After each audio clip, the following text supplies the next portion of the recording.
Hi.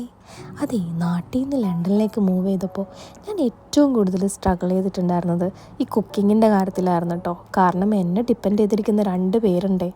അവർക്ക് എന്തെങ്കിലും വച്ചുണ്ടാക്കി കൊടുക്കണമല്ലോ. നാട്ടിൽ ഉമ്മച്ചിയുടെയും ഉമ്മിയുടെയൊക്കെ അസിസ്റ്റൻ്റായിട്ട് നിന്ന് കുക്ക് ചെയ്തിട്ടുണ്ടെന്നല്ലാതെ ഒരു മെയിൻ ആളായിട്ട് നിന്ന് എന്തൊക്കെ ഉണ്ടാക്കണം അങ്ങനൊരു ഡിസിഷനൊന്നും എടുക്കാനായിട്ടുള്ള കഴിവ് എനിക്ക് നാട്ടിൽ വെച്ച് ഉണ്ടായിരുന്നില്ല.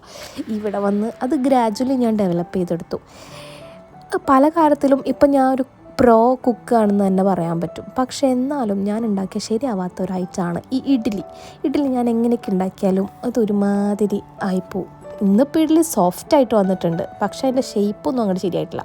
പിന്നെ ഇഡ്ഡലിയിലുള്ള ഈ പോരായ്മകൾ ഞാൻ തീർക്കൽ നല്ല അടിപൊളി ചട്നി ഉണ്ടാക്കിയിട്ടാണ്. പക്ഷേ ഇന്നത്തെ ദിവസം ചട്നിയും ഭയങ്കര ഫ്ലോപ്പായിരുന്നു. കാരണം ഉപ്പുണ്ടായിരുന്നില്ല. അപ്പോൾ ഉപ്പില്ലാത്തതുകൊണ്ട് ഞാൻ പെരി സോൾട്ടാണ് ആഡ് ചെയ്തത്. അതുകൊണ്ട് തന്നെ അതിൻ്റെ കളറ് മുതൽ മൊത്തത്തിൽ ഫ്ലോപ്പായിരുന്നു. എന്നാലും ടേസ്റ്റിൽ കോംപ്രമൈസ്